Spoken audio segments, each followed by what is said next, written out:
प्रातः स्मरणीय विश्व वंदनीय समर्थ गुरु एवं पूज्य माँ के चरणों में कोटिशः नमन है। सत्संग सभा में उपस्थित आप सबों का हार्दिक स्वागत है। कुछ भक्त जिज्ञासुओं ने गुरु महाराज साहब से पूछा कि प्रभु इस संसार में सबसे बेशकीमती चीज क्या है और उस चीज को पाने का रास्ता क्या है, विधि क्या है। देखें जिज्ञासु का प्रश्न कितना सुंदर है। इस संसार में सबसे बेशकीमती चीज क्या है और उसे प्राप्त करने के रास्ते क्या है, विधि क्या है। गुरु महाराज साहब ने जिज्ञासु के प्रश्न का उत्तर देते हुए कहा, शाबाश बेटे, मैं तुम्हें शाबाशी देता हूं इसलिए कि तुम्हारे अंदर एक जिज्ञासा है जानने की। वैसे तो सत्संग में लोग आते हैं और फॉर्मेलिटी अदा करके चले जाते हैं, उनके अंदर कोई प्रश्न उठता ही नहीं। और जब तक किसी जिज्ञासु किसी साधक के अंदर कोई प्रश्न नहीं उठता है तब तक वह साधक आगे नहीं बढ़ता। जहां पर जिस सीढ़ी पर पैर रखा है उस सीढ़ी पर ही रह जाता है, अगली सीढ़ी पर नहीं बढ़ पाता है। इसीलिए गुरु महाराज साहब ने उस जिज्ञासु को शाबाशी दिया, शाबाश बेटे, और उत्तर देते हुए कहा कि इस संसार में सबसे बेशकीमती चीज है ध्यान। इससे बेशकीमती इस संसार में न तो सोना है, न चांदी है, न रुपया है, न पैसा है, न 5 स्टार होटल है, न आपका 3 मंजिला ये मंजिल मकान। जितना भी इस संसार में आप देखते हैं सब के सब धूली है, गनौरा है। क्यों कि बंठन के जिस दिन तेरी शहजादी जाएगी, न सोना काम आएगा न चांदी काम आएगी। दुनिया से जब चलोगे, दुनिया से जब चलोगे, कोई न पास होगा, कोई न पास होगा। 2 गज कफन का कपड़ा तेरा लिबास होगा। 2 गज कफन का कपड़ा तेरा लिबास होगा। प्रतिदिन हम सब अपनी आंखों से इस दृश्य को देखते।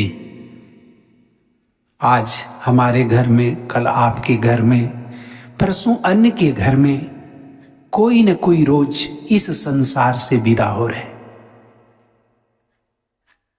लेकिन हम सब इस शरीर की नश्वरता को समझ नहीं पाते। और रही बात ध्यान, तो बहुत दूर की बात है। जिस बेशकीमती चीज को लेकर जिस रास्ते से प्राणी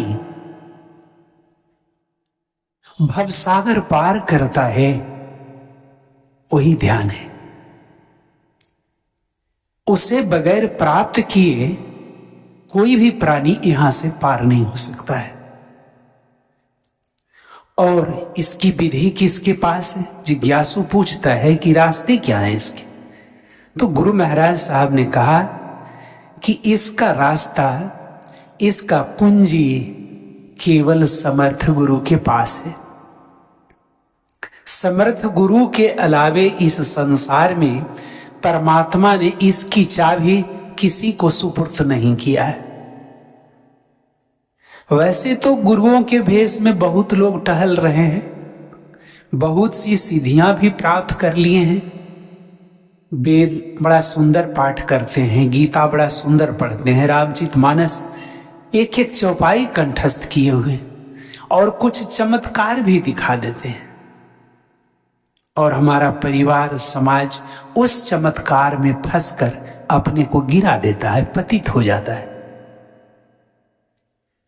और गुरु के पास जाने में बड़ा दिक्कत लगता है, बहुत परेशानी होती है, इसलिए कि सही ढंग से वह न तो गुरु को समझ पाया और न तो उनके सत्संग को समझ सका कि यह कितनी बड़ी दौलत है। यह संसार की कितनी बड़ी दौलत है, इसको नहीं, और इसे पार्ट टाइम जॉब बुझता है। जैसे विद्यार्थी जब पढ़ता है तो एक एक्स्ट्रा पेपर रख लेता है। क्यों रख लेता है? इसलिए रख लेता है कि बाय द वे अगर इसमें अच्छा नहीं हुआ तो अगले एग्जाम में, नामांकन में उस एक्स्ट्रा पेपर से काम चल जाए। क्या यह सच नहीं है कि हमारे परिवार के लोग, समाज के लोग भी गुरु से जुड़ने के बाद और गुरु के सत्संग से जुड़ने के बाद भी उनकी बातों को समझ नहीं पाते? और जो व्यक्ति समझ जाता है उसका व्यवहार आप देखिए, उसका आप विचार देखिए, तो आपको पता चल जाएगा कि वास्तव में यह व्यक्ति कोई समर्थ गुरु से जुड़ा हुआ है। ऐसे इतना सुंदर इसका व्यवहार और विचार बन ही नहीं सकता है। अभी आप जितने भी कॉलेजेस देख रहे हैं, यूनिवर्सिटियां देख रहे हैं, तो वहां से लोग क्या प्राप्त करके ले रहा है? एक कागज का पन्ना लेके लौट रहे हैं। लेकिन विचार की जो दीवार है वह दरकती हुई नजर आती है, मानवता सड़कों पर सिसकती हुई नजर आती है, और कहीं भी एक ईमानदार आदमी दिखाई नहीं पड़ता है। आज आपके सामने मतदान करने की समस्या है, कल के बाद आप मतदान करेंगे, और जब आप अपनी नजरें घुमाएं किसी भी उम्मीदवार की तरफ तो आपका हृदय कहता है कि किसको मत दें। एक भी उम्मीदवार मत लेने लायक नहीं, एक भी उम्मीदवार मत लेने लायक नहीं है।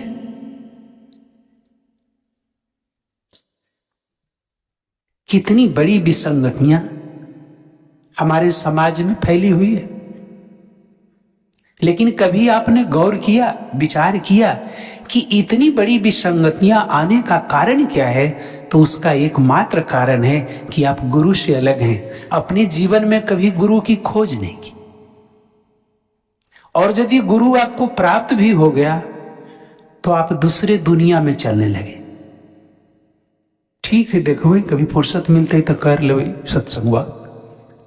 इन साल तो नहीं के लिए है गुरु पूर्णिमा में, अगला साल देखो। सोचिए कितना बढ़िया समझा है, कितना बढ़िया से आपने गुरु की बातों को समझा। और कबीरदास जी ऐसे संत ने बताया कि यदि तुम गुरु किए हो तो कम से कम महीना में एक बार गुरु के पास जाओ। अगर नहीं जा सकते हो तो 3 महीना में गुरु का दर्शन कर लो। अगर उतना भी तुमसे पार नहीं लगता है तो 6 महीने में गुरु से मिल लो। और कहते हो कि हम संसार के सबसे कामी आदमी हैं, सबसे व्यस्त आदमी है, हमारे जैसा व्यस्त कोई नहीं है, तो संसार में एक बार जाकर जरूर मिलो। और यदि संसार में रहते हुए तुम साल में एक बार भी गुरु से नहीं मिलते हो तो तुम्हें दीक्षा नहीं लेना चाहिए, तुम्हें दीक्षा नहीं लेना चाहिए। इसलिए तब तुमसे अच्छा हुआ है जिसने दीक्षा ही नहीं लिया। आप माता पिता गुरु को सीढ़ी मान रहे हैं, लेकिन क्या केवल लेवल लगा देने से हो जाएगा? कहीं पर आप लिख देते हैं, जहां भी आप जाए स्कूल कॉलेज में सब जगह लिखा मिलेगा कर्तव्यनिष्ठ बनो, सवेरे उठो, अनुशासन ही देश को महान बनाता। और उस विद्यालय के एक एक शिक्षक में देखें तो किसी में वो चीज नहीं होता है, किसी के अंदर वो चीज नहीं होता है। तो क्यों लिखा गया?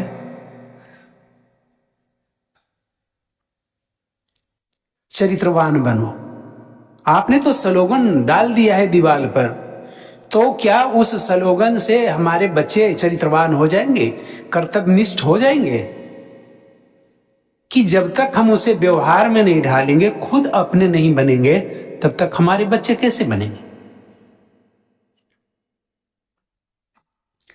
और यही अद्भुत पाठशाला है समर्थ गुरु का सत्संग, जहां आपको सब कुछ सिखाया जाता है, सब कुछ बताया जाता है, एक एक चीज बताया जाता है कि कैसे तुम्हें माता पिता की सेवा करनी, कैसे तुम्हें गुरु के पास जाना है, कैसे तुम्हें गुरु के समीप बैठना है, तुम्हारे अंदर कौन सा शिष्टाचार होना चाहिए।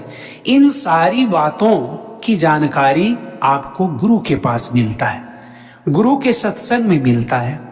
और इसके अलावे आप कहीं चल जाएं, कहीं कुछ नहीं। बताए नहीं कि केवल एक कागज का टुकड़ा लेके लौट रहे हैं लोग, लेकिन आप नहीं पढ़े लिखे हैं तो भी कोई बात नहीं। यदि जीवन में आपने गुरु धारण किया है तो आप जरा सा तुलना करके देख लें कि वास्तव में गुरु से जुड़ने के बाद एक साधारण से व्यक्ति का जीवन कैसा हो जाता है। जिसने उनकी बातों को समझा है, जीवन में उतारने की कोशिश की है, उनके बताए हुए अपने को ढालने की कोशिश की है, तो गुरु महाराज साहब ने उस जिज्ञासु को कहा कि बेटा, सबसे बेशकीमती चीज इस संसार में अगर कुछ है तो वह गुरु का दिया हुआ ध्यान पद्धति है, जिसे हम लोग दीक्षा कहते हैं। और यदि उस विधि से कोई भी साधक सुबह शाम साधना करता है तो मात्र 21 दिन में देखता है कि हमारे व्यवहारों और विचारों में परिवर्तन हो जाता है। आप इसे आजमा के देखें, प्रैक्टिकल करके देखें, लेकिन उसमें एक सावधानी रखें। यदि आपको 21 दिन में देखना है कि हमारे अंदर परिवर्तन हो जाए तो एक सावधानी रखें। वह सावधानी क्या है कि आप एक नियत समय बना लें कि चाहे कुछ भी हो, हम इतना बजे पूजा पर बैठ जाएंगे। घर के सारे कामों को छोड़कर इतना बजे हम पूजा पर बैठ जाएंगे, दोनों टाइम, सुबह और शाम भी। और आप बैठ के देखें, ठीक है, किसमें दिन आपको आश्चर्य लगेगा कि गुरु ऐसा कर डालता है, गुरु ऐसी दौलत देता है जिससे हमारा हृदय परिवर्तन होने लगता है, हमारा व्यवहार बदलने लगता है। पत्नी थाल में भोजन लेके आती थी और जरा सा नमक तेज हो गया तो गुस्से में थाल फेंक देते, भला बुरा सुना देते थे। अब वही व्यक्ति है जो कुछ लेकर आई है, त्वदीयं वस्तु गोविंदम तुभ्यमेव समर्पये। प्रभु, आपने जो कुछ दिया है मैं आपको समर्पित करके ग्रहण कर रहा हूं। और पत्नी से भी कुछ नहीं कर रहा है वह साधक। बाद में जब पत्नी भोजन करती है तब उसे खुद एहसास हो जाता है कि आज हमने ये गलती किया, लेकिन आज नहीं बोले। क्या बात है, जरूर कुछ रहस्य। स्वयं अपने पति के व्यवहारों में जो परिवर्तन देखती है तब उसे भी आश्चर्य होता है कि यह आदमी कितना बदल चुका है। इसके बावजूद भी तुम्हारे आंखों पर से पट्टी हटनी चाहिए कि गुरु का सत्संग वास्तव में आदमी बना देता है। ऐसे कितना भी आप पढ़े लिखे हैं तो जानवर से ज्यादा कुछ नहीं। आपके गांव में मात्र एक सत्संगी थे ऐसे जो सत्संग को समझे थे, जिन्होंने सत्संग को हृदय में समाया था। उनका नाम था सुरेश बाबू, संजय जी के पिताजी थे। इतने बेहतरीन ढंग से समझे थे और जब भी बाजार जाते थे तो एक बार हमारे पास जरूर बैठते थे और वो प्रश्न कुछ न कुछ उनका रहता था, कुछ न कुछ जरूर प्रश्न रहता था। अच्छी बातें होती थी और ठंडक में भी चादर ओढ़ के हम लोग का जो सीटिंग चलता है 5:30 बजे सुबह में, जो आपको मैं बता रहा था, तो चादर ओढ़ के कप्ते भी वहां पहुंच जाते थे। अब आप सोचिए कि कैसे सत्संगी थे।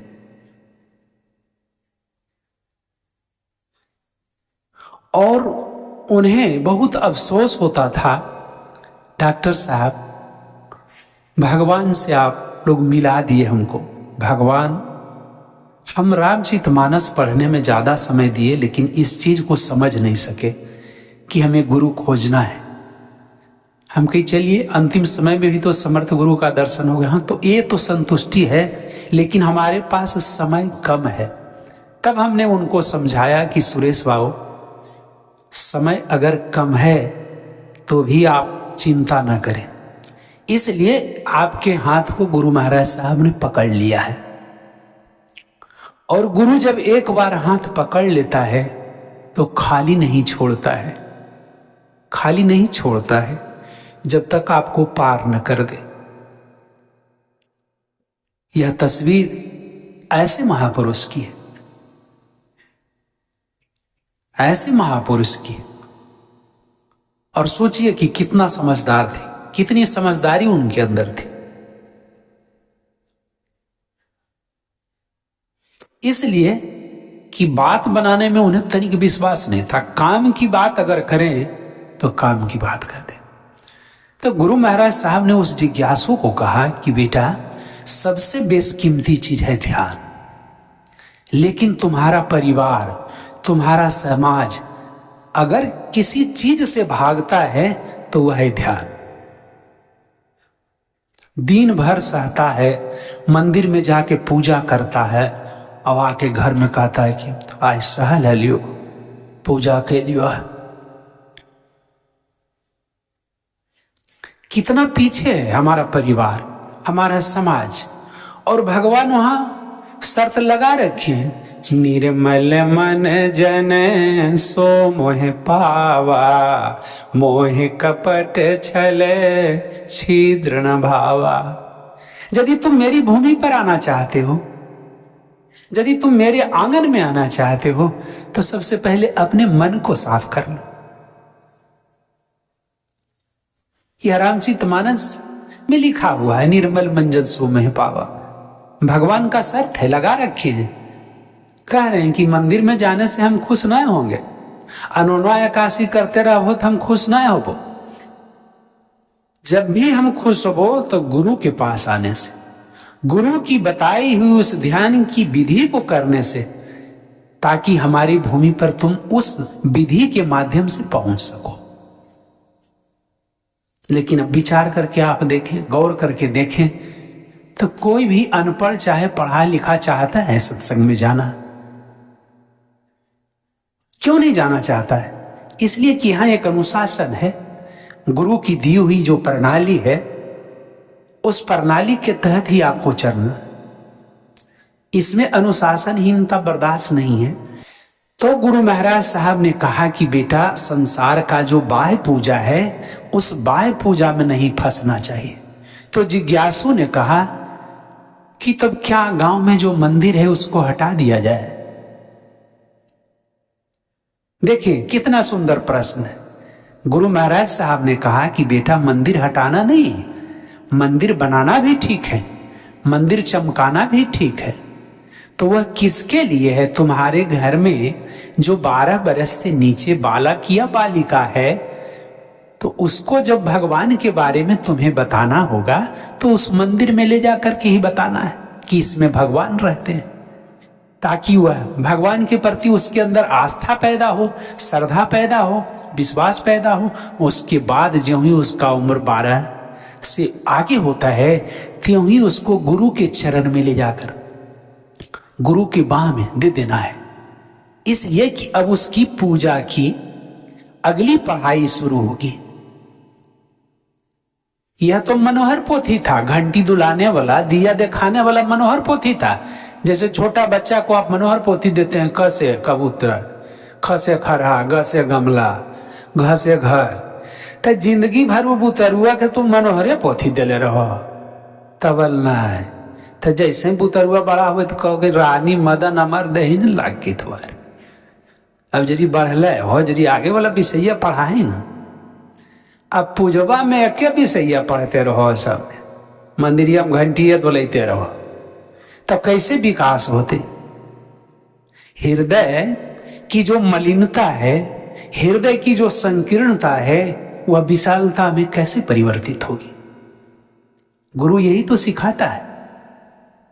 और जब हमारा मन निर्मल होने लगेगा, हृदय परिवर्तित होने लगेगा, तो फिर एक घर में हमारा भाई नहीं समाएगा, हमारे हृदय में हमारी पत्नी नहीं समाएगा, सब समाने लगेगा, सब अच्छा लगने लगेगा। गुरु महाराज साहब बराबर कहते थे कि IAS IPS है और अपने पत्नी को डाइवोर्स कर देता है, कितना पढ़ा लिखा आदमी है, और उसके हृदय में अपनी पत्नी नहीं समा सकी, इसलिए तलाक दे दिया है और चला है ये आदमी जिला संभालने के लिए। अच्छा बताओ, जिला वाला आदमी इसके हृदय में ठहरेगा?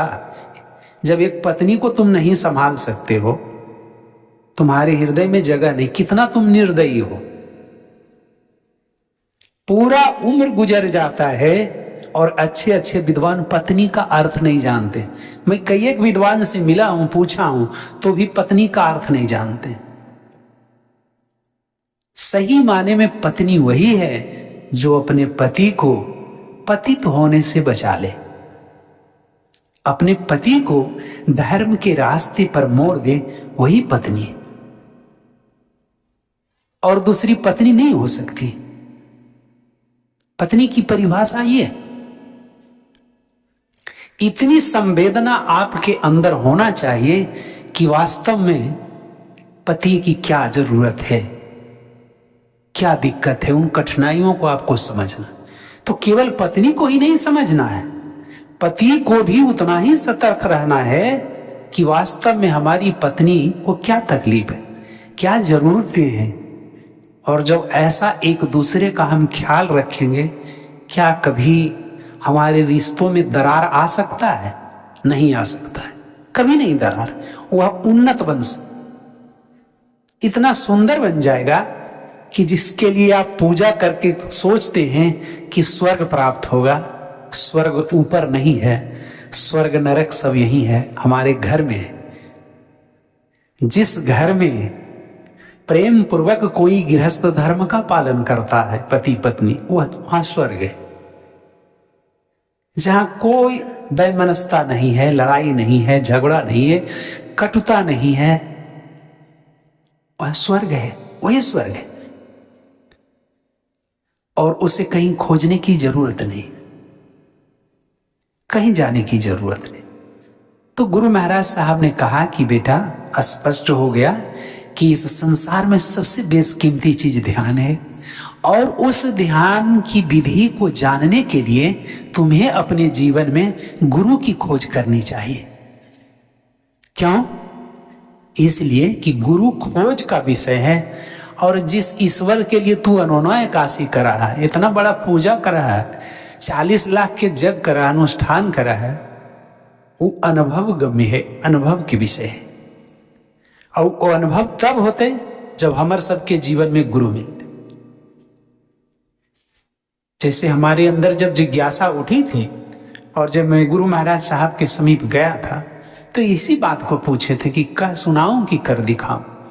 तो मैंने गुरु महाराज साहब से कहा था, कर दिखाइए तब न समझ आएगा सरकार की कैसन है, जेकरा ले हमारा पूरा समाज पागल है, बौराह बनल है, 40 लाख 50 लाख खर्च करके यज्ञ करता है, लेकिन अगर एक शाम का सत्संग कहिए करने के लिए तब माथा नोचता है, नोचनी भरने लगता है सत्संग बाग नाम पर। हम प्रैक्टिकल करके देखें, अपनी डिस्पेंसरी में 2-4 आदमी से पूछें कि तोरा ही सत्संग एगो रखती है, कैसन रहते? नहीं डॉक्टर साहब बनना ऐसे ऐसे कर रहा। हम की बात, हम के ऐसा करेंगे कि आपको कोई खर्चा नहीं हो, सारा खर्चा हमरा रहा, ज्यादा आदमी भी नहीं आएंगे, 5 गो आएंगे, उस पर भी तैयार नहीं होता सत्संग के नाम पर। और देखिए कि जग के नाम पर लोग कितना कितना चंदा देते हैं नाम कमाने के लिए, कि बाबू कितना दिलखिन। हमारे गांव के लोग भी जग किए थे, हमसे पूछे थे कि डॉक्टर साहब आपने कितना दिया? हमने कहा कि 1 रुपया भी नहीं दिया। हम कि आप तो बुद्धिजीवी लगते हैं, हमसे प्रश्न पूछ रहे हैं। तो हाँ, हम कि बुद्धिजीवी हैं तो ये बताइए कि आपने कितना लाख रुपया खर्च किया जग में? तो 30 से 40 लाख रुपया खर्च हुआ। हम कि समाज को आपने क्या दिया है, बस इसका हिसाब आप दे दीजिए, फिर हमसे ले लीजिए, आप जो कहिएगा सो दे देंगे, लेकिन हमको हिसाब चाहिए कि इतना रुपया आपने समाज से ठगा है, लूटा है, लूट के लाया है। आप थोड़े अपने गांव से किए हैं, सगरो भीख मांगे हैं, और उसके बाद आपने जग किया है, तो समाज को क्या मिला? जबकि एक साधारण विद्यार्थी, इकोनॉमिक्स पढ़ने वाला विद्यार्थी को यह पता है कि हम जब बाजार जाते हैं और जो अपने जेब से रुपये खर्च करते हैं, उस एक एक यूनिट का, एक एक रुपीज का, माने इस तरह से हम खर्च करें कि हमें अधिकतम लाभ मिले। यही सोच के हम बाजार जाते हैं कि हमारे पास इतने रुपये हैं, तो कैसे हम खर्च करें कि इन रुपयों से हमें अधिकतम लाभ मिल सके। और आपने 40 लाख रुपया खर्च किया और समाज को दिया क्या? बहुत देर पसीना पोंछने के बाद उस आदमी ने कहा कि कुछ नहीं दे पाए। हमने गुरुजी का प्रोग्राम 3 बार गांव में करवाया। आप बता सकते हैं कि हमने किसी से 1 रुपया लिया है, सिंगल रुपया? और पूरा गांव घर घर घूर के हमने हाथ जोड़कर लोगों से कहा, माताओं से, बहनों से, भाइयों से कहा कि मैं पैसे मांगने के लिए आपके पास नहीं आया हूं, आज आपका भाई आपके द्वार पर हृदय का प्यार मांगने आया है। और वह प्यार आप 2 घंटे बैठ कर लौटा दें। आप अगर 2 घंटे हमारे गुरु महाराज साहब को सुन लेंगे, तो जैसे मैं भिखारी था एक समय, और उस दौलत से मुझे दौलतमंद बना दिया गुरु महाराज साहब ने, और कहा कि जिस विद्या को मैं तुम्हें दिया, इस विद्या को इसी तरह से तुम्हें बांटना हो। बस यही शर्त रखा था गुरु महाराज।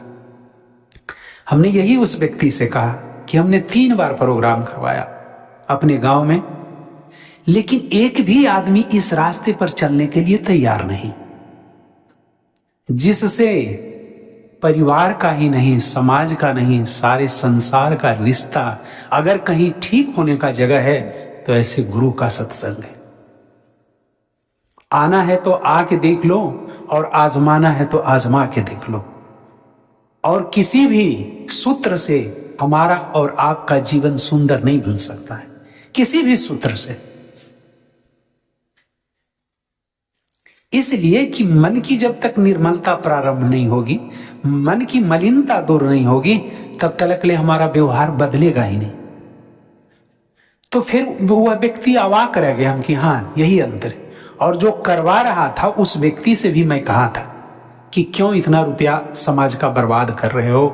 अगर तुम्हें करना ही है तो एक काम करो, हम बता दें तुमको, बाहर से पैसा मत लो, गांव में ही पैसा तस लो, और उस राशि को भी खर्च मत करो। गांव में घूर जा, किस घर में बेटी ब्याहने लायक है, गरीब है, उसका तुम एक लिस्ट बना लो और 10-10 हजार रुपया उसको मदद कर दो। ये एक रूटीन बनाओ। और रही पूजा की बात, तो हम अपने गुरुदेव को ले आएंगे और बड़ा मजे में 3 शाम का सत्संग कर लेना, उससे हमारे समाज को बहुत कुछ मिल जाएगा। इसलिए कि हमारे गुरु महाराज साहब जो भी कुछ बोलते थे तो ज्ञान की अद्भुत बात बोलते थे, जो आज तक कोई संत फकीर औलिया नहीं बता सका, जो हमारे कहीं शास्त्रों में भी नहीं मिलता है। इतनी अद्भुत बात निकालते थे। यही कारण था कि मैं गुरु महाराज साहब के चरणों से लग गया। इसलिए कि ऐसे ही गुरु की मुझे तलाश थी कि जहां कोई जात पात का बोलबाला नहीं, कोई धर्म संप्रदाय की बात न करे, सत्य का, धर्म का सघन एक ऐसा वृक्ष हो जिस वृक्ष के नीचे बैठने से संसार के सारे भाई बहन सबों को शांति मिले, सबों को तृप्ति मिले। सबकी धरती सब है मालिक, घर घर अलख जगाना, अमर संदेशा गुरुवर का, बच्चों भूल न जा, बच्चों भूल न जा। इस धरती पर सबका अधिकार है, सब मालिक, एक नहीं, ऐसा ही होना चाहिए। और इस सिद्धांत को हमारे गुरु महाराज साहब ने समाज के सामने दिया ही नहीं, बल्कि पालन करके दिखा दिया कि दिव्य चेतना की आवाज आपसे क्या कहने के लिए आए। दिव्य चेतना सत्संग आपको क्या देता है? तो दिव्य चेतना सत्संग यही देता है, आपको जीवन जीने की कला देता है, और यह कला आपको कहीं नहीं मिलता। कहीं नहीं मिल रहा है। हर एक व्यक्ति का खून तो वही है, फिर इसमें जात पात कहां से आया जिसके चलते आज हमारा सारा समाज लहक रहा है। सारा समाज लहक रहा है। और हमारे गुरु महाराज साहब ने सारे संसार के लोगों को एक साथ बिठाया, एक साथ खाना खिलाया और एक ही साथ सबको सुलाया, चाहे कोई जात आ जाए। एक बहुत बड़े कम्युनिस्ट जो कि हमारे सत्संग में बैठना नहीं चाहते थे, तो उनको हमने जबरदस्ती बैठाया।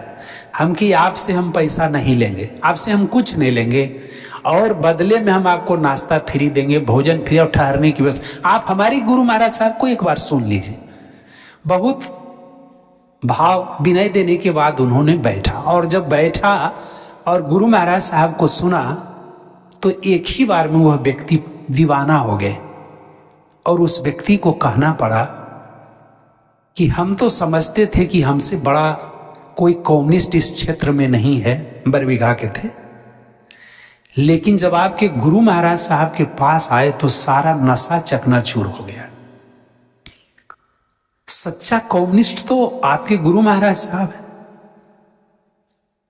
इतने भाई हजारों लोग हैं और हजारों लोग के साथ बस एक ही व्यवहार, आइए बैठिए, नाश्ता किए हो नाश्ता करो, भोजन किए हो भोजन, बस। और हर एक लोगों से उसी भाव से उसी प्रेम से मिलना है।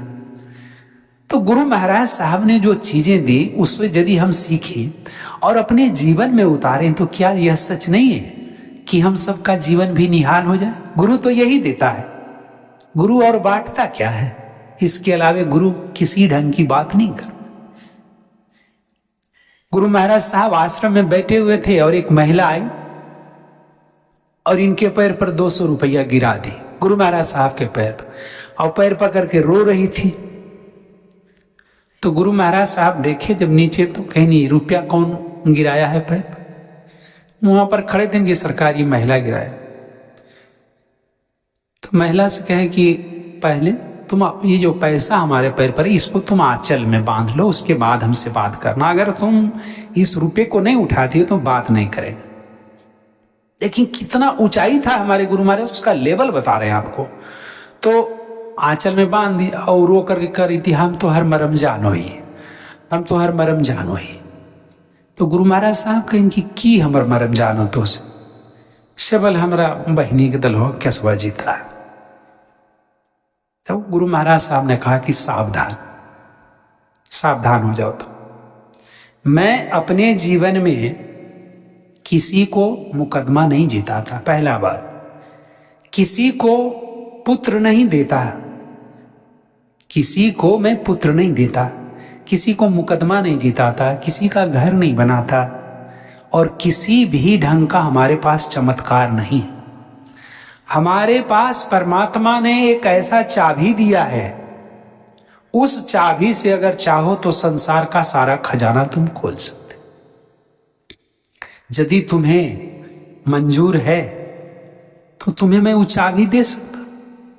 अगर लेना चाहो तो बोलो, और अगर नहीं लेना चाहती हो तो महाप्रसाद खा करके जैसे लोग जा रहे हैं तुम भी जाओ। अब आप सोचिए कि एक समर्थ गुरु कितना साफ सुथरा बात।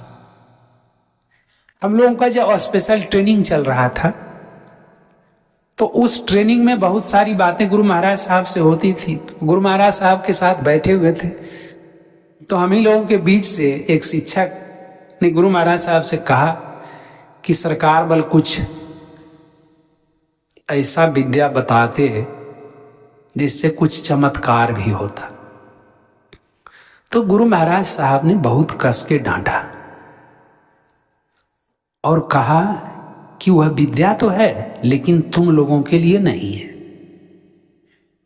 इसलिए कि तुम लोग में एक भी ऐसा नहीं हो जो उस विद्या का दुरुपयोग नहीं करोगे। सोचिए समर्थ गुरु क्या चीज बताते हैं। इसलिए उस विद्या का दुरुपयोग नहीं होना चाहिए और इसीलिए मैं तुम्हें बताना। और गुरु महाराज साहब के पास चमत्कारी विद्याएं बहुत सारी थी जिससे आप किसी को भी आप मोहित कर ले सकते हैं। किसी को भी आप सेकंड में बता दे सकते हैं कि वास्तव में क्या शक्ति होती है। जैसे अगर कोई व्यक्ति किसी का चीज चुरा लिया है, तो गुरु महाराज साहब के पास इतना सरल और सहज तरीका था कि तुरंत उससे वो पकड़ लेते थे,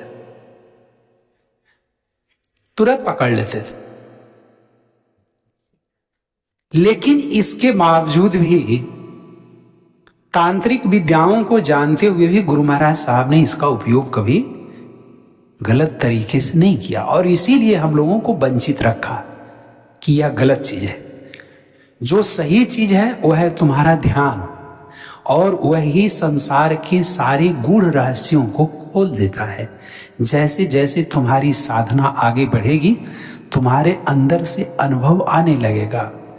तो इसीलिए बार बार कहते थे गुरु महाराज साहब कि खुद ही को कर बुलंद इतना कि हर तदबीर से पहले, खुद ही को कर बुलंद इतना कि हर तदबीर से पहले, खुदा खुद बंदे से पूछे बता तेरी रजा क्या है।